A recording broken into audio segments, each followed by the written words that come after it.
伙，你这条命，我今天收定了。老师不能继续陪在你身旁了。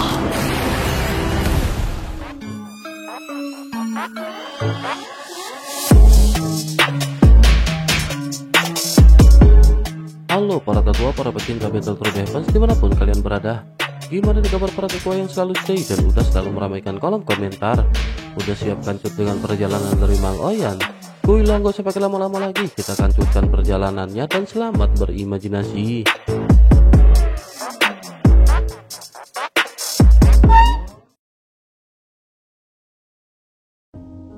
Cerita masih berkancut dengan Xiaoyan yang pada saat ini menyaksikan pertempuran antara Yuyan dan penguasa Istana Wu. Tinju raksasa pada saat ini tiba-tiba terjatuh ke arah Yuyan, sementara Yuyan masih menebas kedua jarinya. Begitu melihat serangan sengit yang dilesatkan oleh Yuyan, pada saat ini penguasa Istana Wu tampak mengeluarkan simbol misterius di belakangnya.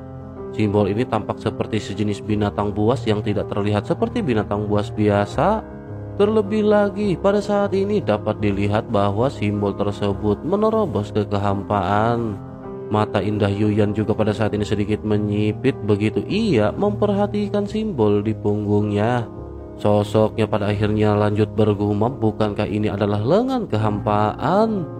Lapisan energi abu-abu ini sepertinya meningkatkan kekuatan pertahanan dari penguasa Istana Wu. Di tengah-tengah guncangan di antara kedua belah pihak, cahaya dingin dari Yuyan pada saat ini benar-benar menghilang. Yuyan pun bergumam, ternyata ia memiliki beberapa trik. Tetapi dari segi kemampuan, Yuyan pada saat ini memiliki jauh lebih banyak trik. Yuyan segera mengangkat telapak tangannya yang ramping. Cambuk emas seketika muncul di tangannya, dipenuhi dengan aura gelap kekuningan. Dengan bunyi nyaring, cambuk pada akhirnya segera dilesatkan ke arah penguasa Istana Wu. Begitu suara cambuk ini meledak dan di atas cambuk yang panjang, energi hitam dan kuning pada saat ini terlihat naik ke langit. Selanjutnya cahaya ini tersapu ke arah tinju yang dilesatkan oleh penguasa Istana Wu. Tinju ini langsung bergetar tiba-tiba begitu berhadapan dengan cambuk. Energi berwarna keabu-abuan di atasnya runtuh sedikit demi sedikit sebelum akhirnya tinjunya benar-benar meledak. Yang lebih mengesankannya lagi adalah bahwa cambuk ini masih terus melesat dan benar-benar menghadapi penghalang yang dibentuk oleh penguasa Istana Wu. Bahkan dengan penguasa Istana Wu yang menggunakan metode untuk meningkatkan pertahanannya, serangan Yuyan pada saat ini masih langsung menembus pertahanan miliknya. Jantung Xiaoyan pada saat ini berdebar kencang begitu Xiaoyan melihat adegan ini. Jika Xiaoyan yang berada di posisi itu, maka Xiaoyan benar-benar akan langsung mokat. Xiaoyan terkejut di dalam hatinya dengan metode yang pada saat ini digunakan oleh Yuyan. Tubuh sekuat dewa asli Istana Wu ini saja benar-benar tidak dapat menandingi kekuatannya. Kekuatan Yuyan ini membuat Xiaoyan merasa bahwa tempat ini lebih seperti ilusi. Yuyan merupakan pemimpin ilusi hingga ia benar-benar menjadi sosok terkuat di tempat tersebut. Xiaoyan pada akhirnya bergumam bahwa ada dua kemungkinan mengapa Yuyan benar-benar memiliki kekuatan yang seperti itu. Yang pertama adalah memang Yuyan benar-benar memiliki kekuatan seperti itu. Sementara itu yang kedua, mungkin saja Yuyan memiliki beberapa kemampuan khusus di gerbang kuno. Ini merupakan kemampuan untuk mendominasi semuanya yang berada di gerbang kuno. Bersama dengan Xiaoyan yang berpikir, pada saat ini banyak ledakan seketika terjadi di pusat benturan. Cambuk hitam dan kuning dicabut terus-menerus dan suara ledakan segera datang dari tubuh penguasa Istana Wu. Setelah beberapa saat, penguasa Istana Wu pada akhirnya menyemburkan beberapa suap darah. Sosoknya pada saat ini mengerutkan kening dan berteriak karena sudah seperti ini, izinkan ia pada saat ini menunjukkan kekuatan bintang hancur. Begitu selesai berbicara, 9 segel di antara alisnya pada saat ini tampak tidak berubah, tetapi matanya terlihat tiba-tiba bergetar. Selanjutnya muncul retakan di matanya dan bintang-bintang di mata penguasa Istana Wu tiba-tiba hancur. Selanjutnya suara rendah keluar dari tubuhnya seolah-olah seseorang sedang berbisik di kedalaman tubuh penguasa Istana Wu. Bersamaan dengan suara yang keluar, Xiaoyan juga bisa merasakan bulu kuduknya berdiri. Xiaoyan tanpa sadar bergumam kekuatan macam apa yang pada saat ini digunakan oleh penguasa Istana Wu. Sementara itu penguasa Istana Wu pada saat ini segera mengangkat tangannya dan menunjuk ke tempat Yuyan dan Xiaoyan berada. Sosoknya berteriak mengucapkan kata hancurkan sebanyak 3 kali. Suara ini berbeda dari suara penguasa Istana Wu dan bersama dengan hal tersebut, energi yang tidak dapat terlihat pada saat ini benar-benar melesat menuju ke arah Xiaoyan dan Yuyan. Yuyan pada saat ini memandang ke arah penguasa Istana Wu dengan tatapan sedikit jijik. Sosoknya lanjut berkata, memaksa kekuatan bintang yang hancur untuk mengkonsumsikan aturan memang sangat kuat. Tetapi bagi Yuyan, hal ini benar-benar dirasa begitu konyol. Begitu sosoknya selesai berbicara, di kaki Yuyan pada saat ini terlihat adanya teratai yang mulai muncul. Bunga persik merah muda tiba-tiba muncul di sekitarnya dan sosoknya terlihat berada di tengah. Bunga ini perlahan mekar sebelum akhirnya Yuyan bergumam, semua pesona di dunia tidak sebaik pesona bunga persik. Begitu bunga persik ini mekar, Yuyan perlahan mengangkat tangannya dan merentangkan jari-jarinya. Selanjutnya telapak tangannya mulai berputar dan di kejauhan tubuh besar penguasa Istana Wu juga mulai berputar. Daging serta darahnya terus meledak seolah-olah ada 2 tangan yang terlihat meremasnya. Banyak benturan pada saat ini terjadi. Namun di tengah-tengah serangan ini tiba-tiba sosok Yuyan mulai bergetar. Yuyan segera berkata sungguh sangat sial karena ia telah ketahuan. Xiaoyan pada saat ini bingung dan hanya bisa memandang ke arah Yuyan dan memikirkan apa yang dikatakan oleh Yuyan. Sementara itu Yuyan segera berkata kepada Xiaoyan bahwa ia akan segera diusir, tetapi Xiaoyan jangan khawatir. Kekuatan penguasa Istana Wu telah berkurang tajam dan ia telah disegel oleh teknik miliknya.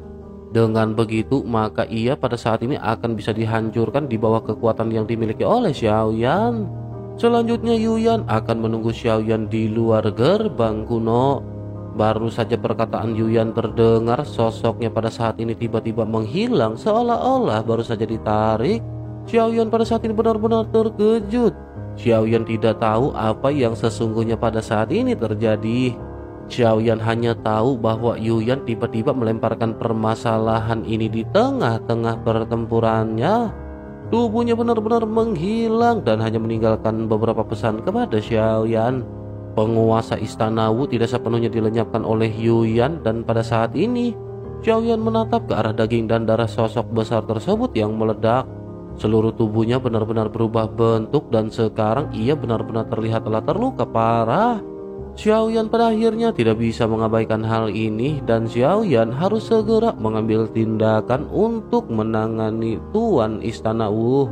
Xiaoyan pada akhirnya segera menggabungkan tubuh aslinya dengan klon dewa asli dan tanda dewa jahat mulai berkedip. Bintang ke-9 pada saat ini kembali bercokol di antara kening Xiaoyan dan energi dan darah di tubuhnya mulai meledak.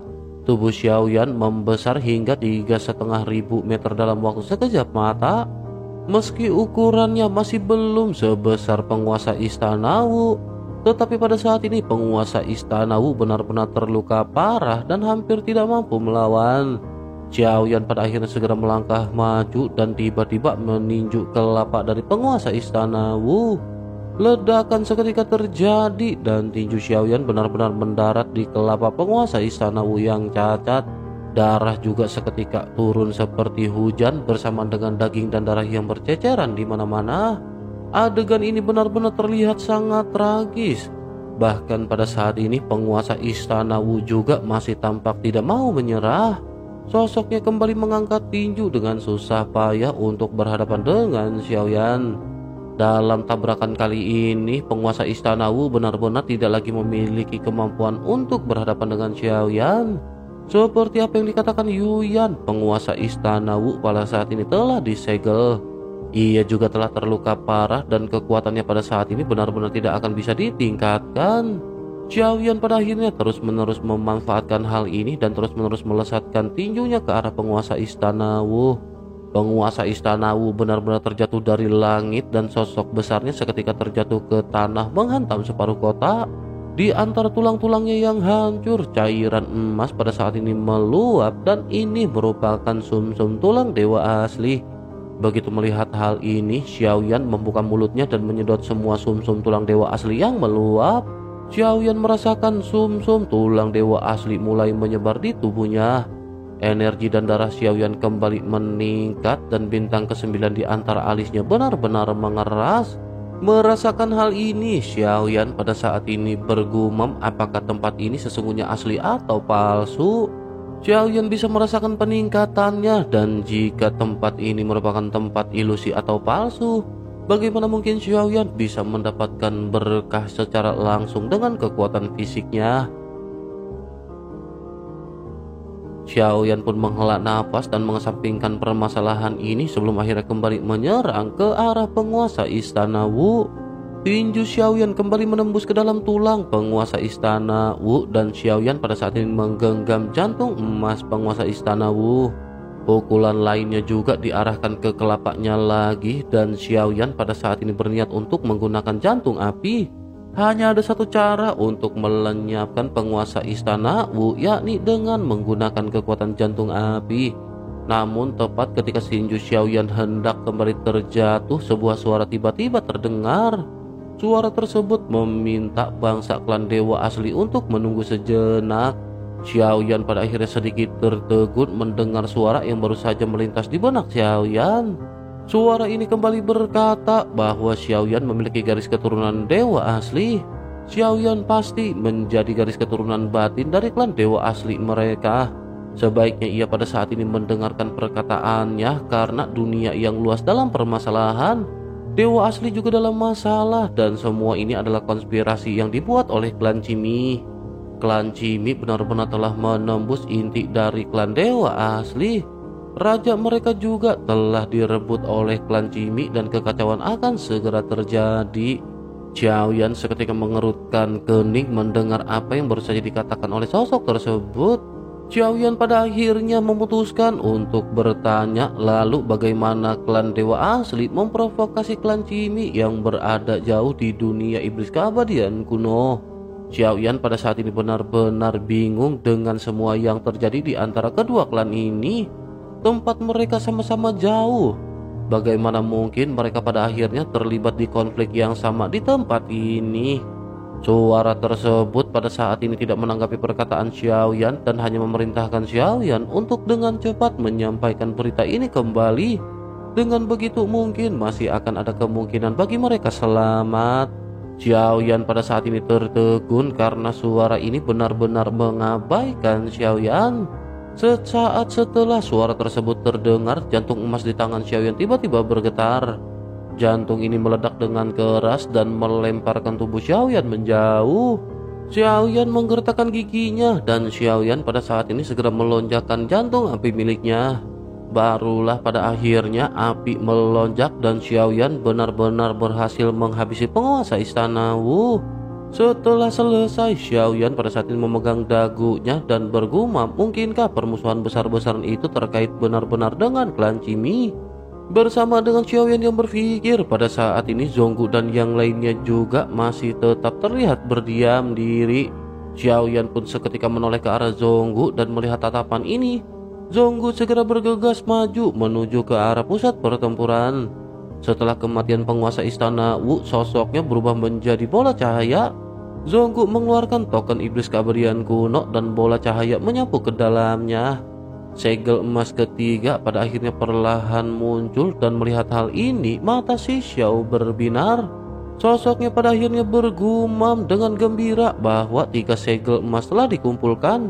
Dengan begitu, maka Xiaoyan akan bisa meninggalkan tempat ini. Xiaoyan pada saat ini mengabaikan perkataan si Xiao dan Xiaoyan hanya menatap ke arah Cimi yang berada di samping. Bersamaan dengan Xiaoyan yang menatap ke arah mereka semua, pada saat ini tiba-tiba Xiaoyan menyadari sesuatu. Xiaoyan pun segera bertanya di manakah Long Biao berada. Zhonggu pada saat ini segera menggelengkan kelapanya dan berkata bahwa orang ini benar-benar telah melarikan diri setelah pertempuran. Xiaoyan pada saat ini tersenyum dan tampak tidak peduli apakah Long Biao pada saat ini melarikan diri atau tidak. Sementara itu di sisi lain, si Xiao pada saat ini segera berkata, bukankah mereka tidak bisa melarikan diri tanpa adanya token iblis keabadian kuno? Bahkan keabadian dewa juga tidak akan bisa melarikan diri tanpa adanya token iblis keabadian kuno. Zhonggu pada saat ini hanya bisa menghela nafas karena sesungguhnya Zhonggu juga mengetahui hal ini. Zhonggu pada saat sebelumnya hanya ingin mewakili perasaan kesalnya terhadap Long Biao. Sementara itu di kejauhan di antara pasir kuning, sesosok pada saat ini terlihat bangkit dari kedalaman pasir. Sosok ini tidak lain dan tidak bukan adalah Long Biao yang pada saat sebelumnya dibicarakan oleh semua orang. Long Biao tampaknya benar-benar ketakutan. Long Biao pada saat ini terlihat mengerutkan kening dan bergumam bahwa orang ini benar-benar tidak bisa diikuti. Semakin jauh ia mengikutinya, pada akhirnya semakin banyak musuh yang lebih kuat yang mengancam mereka. Long Biao pada akhirnya menghela nafas dan bersama dengan hal tersebut, Long Biao pada saat ini dikepung oleh beberapa kelompok dengan kekuatan yang kuat. Merasakan aura dari sosok-sosok pemimpin ini, Long Biao juga pada saat ini tidak bisa bergerak. Ia tidak bisa mengambil tindakan. Long Biao pada saat ini merasa menyesal setelah melarikan diri dari Xiaoyan. Awalnya ia berniat untuk melarikan diri dan bebas, tetapi pada akhirnya ia ditemui oleh beberapa kelompok. Kelompok ini juga menanyakan banyak hal kepada Long Biao sebelum akhirnya mereka memerintahkan Long Biao untuk memimpin mereka menuju ke arah Istana Wu. Sementara itu kembali ke Xiaoyan yang pada saat ini masih berada di Istana Wu. Tatapan Xiaoyan terlihat menyapu langit. Para raksasa pada saat ini tidak berhenti maju setelah kematian penguasa Istana Wu. Rantai besi besar dan berat pada saat ini masih terlihat mengikat di pundak mereka. Setiap kali sosok besar mereka turun dan naik, mereka akan menimbulkan gelombang besar sebelum akhirnya membentuk langit dipenuhi dengan pasir kuning. Xiaoyan tidak bisa membayangkan bagaimana para dewa asli ini menghabiskan waktu mereka selama bertahun-tahun. Mengapa mereka tidak pernah memiliki pikiran untuk melawan? Xiaoyan pada akhirnya bergumam, mungkinkah hal ini karena raja dari dewa asli telah ditangkap oleh klan Cimi? Mungkinkah ini menyebabkan kekalahan dari para dewa asli dan kemunduran dari dunia yang luas? Xiaoyan terus-menerus memandang ke arah kota yang setengah hancur sambil berpikir. Selanjutnya Xiaoyan mengeluarkan gambar yang tidak lengkap yang diberikan Yuyan kepadanya. Xiaoyan lanjut membandingkannya dengan kotak yang berada di bawah Xiaoyan. Xiaoyan pada akhirnya bergumam, mungkinkah yang digambarkan di dalam gambar ini hanyalah mikrokosmos dari kotak Wu ini? Xiaoyan juga pada saat ini kembali teringat pada tulang sumsum dewa asli yang sebelumnya diserap oleh Xiaoyan. Xiaoyan kembali bertanya-tanya, mungkinkah tempat ini adalah tempat ilusi atau nyata? Tulang sumsum dewa asli sebelumnya terasa nyata, dan apakah mungkin juga ada warisan di kota ini yang bisa diambil Xiaoyan?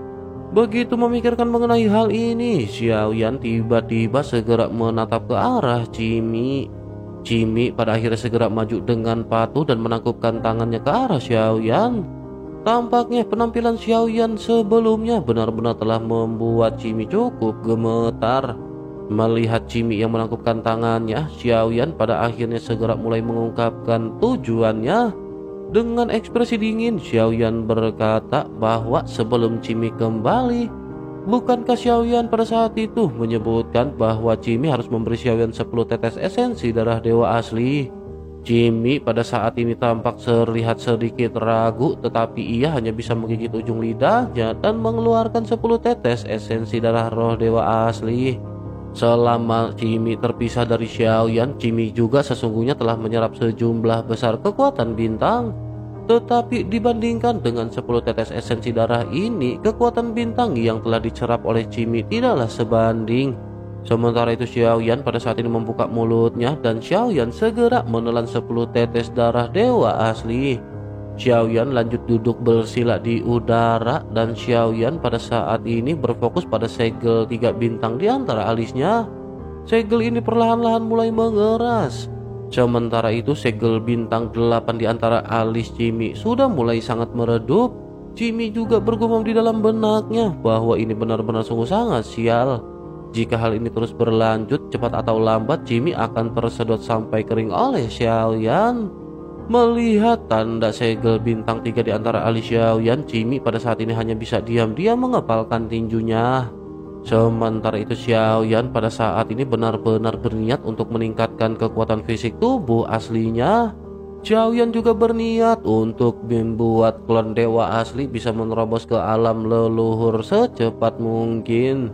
Hanya dengan cara inilah maka Xiaoyan di masa depan akan benar-benar memiliki kemampuan untuk berhadapan dengan keabadian para dewa.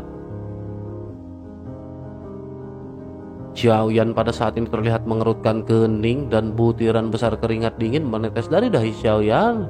Tubuh Xiaoyan juga terlihat berlumuran darah. Aura kekerasan melonjak dari tubuhnya dan Xiaoyan segera menggunakan jantung api dan jantung guntur untuk menekannya. Peningkatan tubuh asli Xiaoyan ini berbeda dengan peningkatan dari klon dewa asli. Kultivasi dengan darah dewa asli ini sendiri memiliki resiko yang sangat besar. Selain itu, hal ini juga membutuhkan usaha yang lebih besar untuk mengolahnya dibandingkan dengan klon dewa asli. Tetapi peningkatan tubuh asli Xiaoyan ini benar-benar diperlukan karena tidak peduli seberapa kuat klonnya, klon tersebut hanya bisa dikontrol berdasarkan kekuatan tubuh aslinya. Sementara itu Jimmy pada saat ini tampak memiliki tatapan rumit ketika menatap ke arah Xiaoyan. Yang jelas terlihat dari ekspresinya adalah Jimmy benar-benar menyesal telah memberikan esensi darah kepada Xiaoyan. Namun Jimmy juga pada saat ini bergumam di dalam benaknya bahwa Xiaoyan memiliki terlalu banyak kartu truf. Bahkan kehendak atau keinginan dari alam iblis keabadian kuno membantu Xiaoyan. Tampaknya keputusan Jimmy pada saat ini benar-benar tidak salah. Ia telah memilih kehidupan yang benar untuk dijalani. Ia pada saat ini tampaknya benar-benar harus berjuang untuk dirinya sendiri.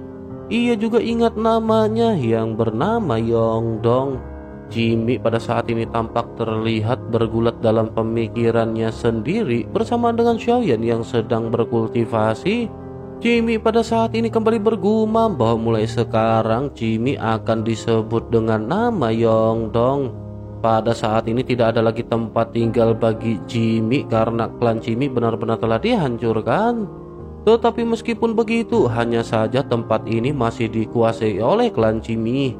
Tubuh Yongdong juga pada saat ini bukanlah tubuh aslinya yang sebenarnya, dan ia pada saat ini ingin melihat apakah Xiaoyan bisa keluar dari sini.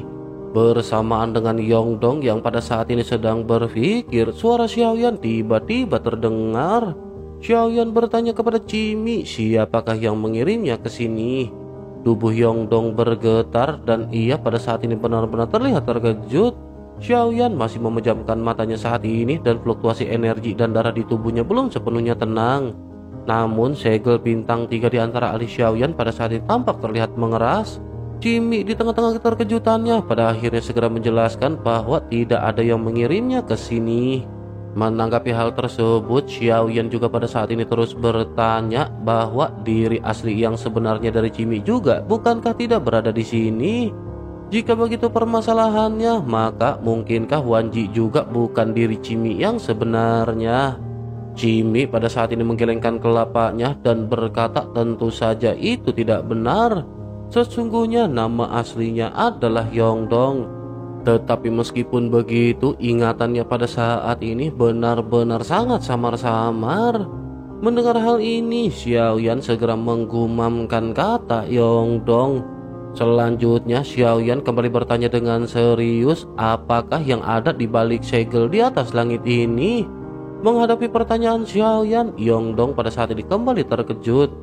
Yongdong pada akhirnya menjelaskan bahwa di atas langit ini ada leluhur klan Jimmy, tetapi mereka bukan identitas asli Yongdong.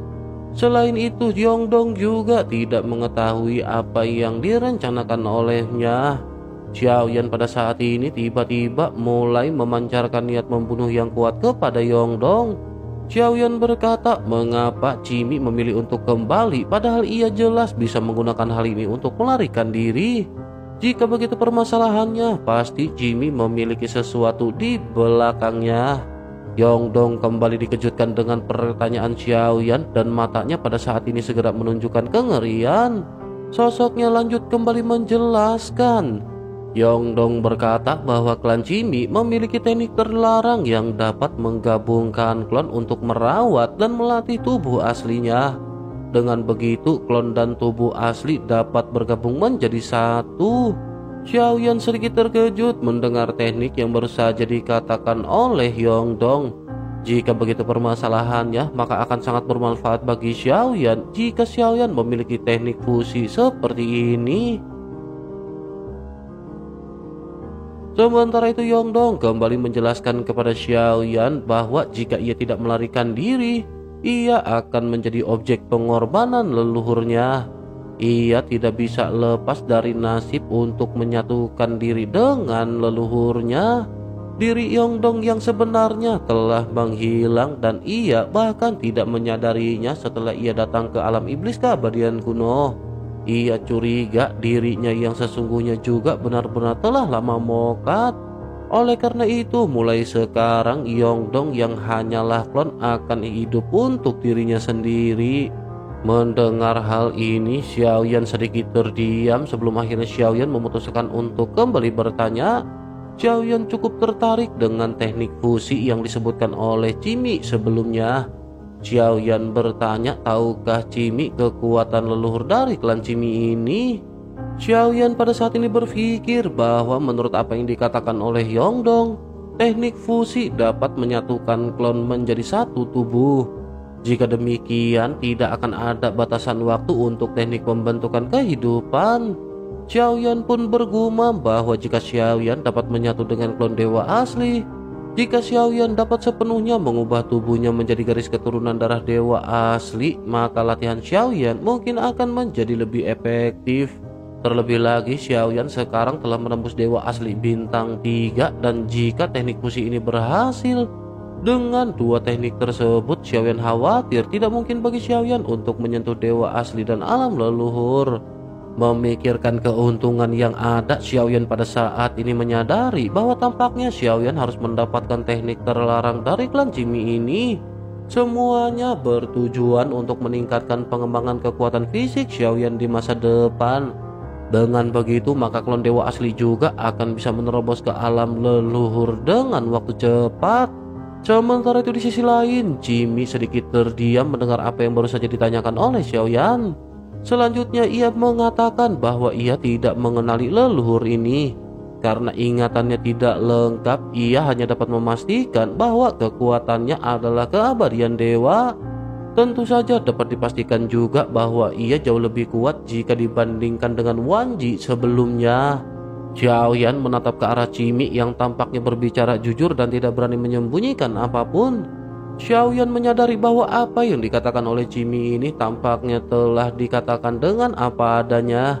Xiaoyan pada akhirnya bergumam, apakah orang-orang kuat yang masuk ke sini akhirnya dibawa pergi oleh leluhur ini dan sebelum akhirnya menjadi objek pengorbanan dan peleburannya. Memikirkan hal ini, Xiaoyan pada akhirnya segera bertanya kembali ke arah Jimmy, apakah Jimmy tahu mengapa teknik fusi ini begitu kuat? Selain itu, mengapa teknik fusi ini menjadi teknik terlarang dari klan Jimmy? Jimmy kembali menjelaskan bahwa ia sesungguhnya tidak ingat. Ia sudah terlalu lama tidak berhubungan dengan dewa asli. Ia telah kehilangan kontak dengan kecerdasan spiritual dari mana ia dilahirkan. Setelah ia tiba di Senshi, ia juga telah mengambil banyak klon lain. Hal ini semakin menipiskan ingatan Jimmy terhadap dewa asli di alam iblis keabadian kuno. Pada saat ini seluruh ingatan Yongdong mengenai dunia surga yang agung telah hilang sama sekali. Xiaoyan menatap ke arah Yongdong yang pada saat ini tersenyum pahit sambil menggelengkan kelapanya. Xiaoyan pada akhirnya kembali merenung dan bergumam bahwa Xiaoyan khawatir hal yang paling kuat dari klan Jimmy ini bukanlah kekuatan untuk merebut tubuh. Xiaoyan juga memiliki spekulasi bahwa setiap tubuh dari dewa asli yang berada di sini hanyalah klon yang dimiliki oleh Jimmy. Jika hal ini memang benar, maka klan Jimmy dapat dikatakan jauh lebih menakutkan daripada dewa asli. Tetapi jika Xiaoyan memikirkan hal ini, Xiaoyan menyadari ada sesuatu yang janggal. Tetapi Xiaoyan juga tahu bahwa untuk mengetahui semuanya, Xiaoyan hanya perlu membiarkan Jimmy untuk menjelaskannya sendiri. Jika Xiaoyan bertanya terlalu banyak, maka hal tersebut akan merugikan Xiaoyan. Lebih baik Xiaoyan pada saat ini mengikuti arus agar tidak membuat musuh waspada. Dengan cara ini, Xiaoyan juga bisa melihat apa yang akan dilakukan oleh klan Jimmy. Bersamaan dengan hal ini, pada saat ini energi dan darah di tubuh Xiaoyan berangsur-angsur mereda. Segel 3 bintang di antara alis Xiaoyan telah sepenuhnya mengeras dan Xiaoyan berhasil menerobos dewa asli bintang 3. Ditambah dengan klon dewa asli bintang 8, teknik pembentuk kehidupan akan memiliki kekuatan sesungguhnya dari dewa asli bintang 9. Mengenai teknik fusi yang disebutkan oleh Yongdong, meskipun Xiaoyan memiliki beberapa keraguan, tetapi Xiaoyan masih sangat tertarik. Mampu menggabungkan tubuh asli dan klonnya mungkin membuat kekuatan Xiaoyan akan meningkat lebih cepat. Hanya saja teknik sekuat itu telah menjadi teknik terlarang di dunia besar yang agung. Jika begitu permasalahannya, pasti ada sesuatu yang mencurigakan atau efek samping yang tidak tertahankan di dalamnya. Xiaoyan pun menghela nafas dan Xiaoyan pada saat ini kembali memutuskan untuk fokus pada situasi ini terlebih dahulu. Xiaoyan telah berurusan dengan penguasa istana Wu dan akan membutuhkan waktu untuk membangkitkannya. Xiaoyan pada akhirnya segera memutuskan untuk mengambil token iblis keabadian kuno dari Zhonggu. Pada saat sebelumnya Xiaoyan takut terhadap Yuyan, tetapi karena identitasnya telah diketahui oleh Yuyan, Xiaoyan pada saat ini memiliki keberanian untuk memegang token iblis keabadian kuno ini sendirian.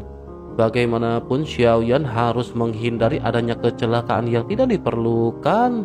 Sementara itu mata Zhonggu sedikit melonjak ketika ia melihat Xiaoyan mengambil token iblis keabadian kuno di tangannya. Namun Zhonggu tidak berani berkata apa-apa dan hanya memancarkan rasa sedikit kecewa. Melihat hal tersebut, Xiaoyan pada saat ini segera berkata agar Zhonggu Daozi jangan khawatir. Xiaoyan akan memberinya keberuntungan sebelum mereka pergi. Zhonggu pada saat ini tiba-tiba memiliki mata berbinar dan segera mengangguk ke arah Xiaoyan. Selanjutnya Xiaoyan pada saat ini segera kembali menoleh dan menatap ke arah kota. Xiaoyan bergumam bahwa sumsum tulang dewa asli adalah nyata. Jika begitu permasalahannya, berarti pada saat ini mungkin ada warisan seni bela diri yang juga nyata. Xiaoyan pada akhirnya memutuskan untuk segera bergerak mendekati kota diikuti dengan Zhonggu dan yang lainnya. Begitu mereka mendekati kota Wu, Xiaoyan sekali lagi mengambil gambar sisa untuk perbandingan. Xiaoyan segera memastikan bahwa gambar ini adalah istana Wu yang digambar dalam skala kecil. Setelah Xiaoyan menatap ke arah gambar rusak tersebut dan menatap ke arah kota Wu dari udara, Xiaoyan pada akhirnya bergumam ternyata gambar rusak ini terlihat familiar. Si Xiao yang berada di samping juga pada saat ini berkata ternyata ini adalah karya Mitian Daji. Seluruh kota ini sebenarnya diselimuti dengan segel, tetapi segel ini sepertinya telah berakhir. Xiaoyan tercengang begitu Xiaoyan mendengar apa yang dikatakan oleh si Xiao. Ketika Xiaoyan kembali melihat kota ini, barulah Xiaoyan menyadari bahwa kota ini tidak hanya mengherankan tetapi juga sangat aneh. Rupanya hal ini diakibatkan oleh segel yang dibentuk untuk melindungi kota tersebut. Xiaoyan pun segera memeriksa kota ini dan Xiaoyan segera menemukan bahwa ada segel yang sangat besar. Namun tidak seperti yang dikatakan si Xiao, segel ini belum sepenuhnya kadaluarsa atau dipicu. Xiaoyan pada saat ini menghela nafas karena sungguh sangat disayangkan demi keselamatan Goyan. Xiaoyan hanya bisa menyegelnya di reruntuhan roh pagoda pemurnian. Jika Goyan ada tidak peduli apapun segelnya, maka hal itu akan langsung dihancurkan oleh Goyan. Xiaoyan pada akhirnya hanya bisa menghela nafas sebelum akhirnya Xiaoyan segera memperingatkan semua orang. Xiaoyan berkata agar mereka jangan bergerak dan tunggu Xiaoyan di sini. Selanjutnya sosok Xiaoyan seketika menyapu ke kedalaman kota Wu. Meskipun Xiaoyan tidak mengerti banyak tentang segel ini, tetapi Xiaoyan telah melihat Goyan yang menghancurkan segel yang tak terhitung jumlahnya dan Xiaoyan memiliki sedikit pemahaman. Xiaoyan pun bergumam bahwa diagram sisa ini seharusnya menjadi metode untuk mendobrak segel tersebut. Dalam hal ini Xiaoyan hanya bisa mencoba untuk menghancurkannya. Namun sebelum itu alangkah baiknya bagi Xiaoyan bertanya terlebih dahulu kepada Goyan. Xiaoyan pada akhirnya segera memasuki reruntuhan kuno pagoda pemurnian. Selanjutnya setelah bertemu dengan Goyan, Xiaoyan lanjut bertanya menurut Goyan bagaimana formasi ini harus dihancurkan. Goyan yang tertidur lelap pada saat ini tidak menanggapi perkataan Xiaoyan sama sekali. Xiaoyan pada akhirnya segera menampar Goyan hingga pada akhirnya Goyan terbangun. Goyan berteriak mengapa Xiaoyan pada saat ini menampar wajah Goyan. Xiaoyan dengan marah segera kembali berkata bahwa Xiaoyan tidak memiliki waktu untuk main-main dengan Goyan. Xiaoyan ingin Goyan pada saat ini membantu Xiaoyan menghancurkan formasi ini. Goyan pada saat ini dengan nada meledek berkata bahwa formasi segel sederhana seperti ini akan bisa dihancurkan secara sekilas. Xiaoyan bisa memanggilnya keluar dan ia akan segera mengambil tindakan. Melihat Goyan yang masih berbahasa basi, Xiaoyan segera bergumam bahwa sepertinya tempat ini masih terlalu nyaman. Jika begitu permasalahannya, mungkinkah Xiaoyan harus menyegelnya di peti mati? Goyan hanya terdiam mendengar apa yang baru saja dikatakan oleh Xiaoyan. Sementara itu Xiaoyan menegaskan agar Goyan berhenti berbicara omong kosong dan Xiaoyan ingin tahu bagaimana cara menghancurkan formasi ini.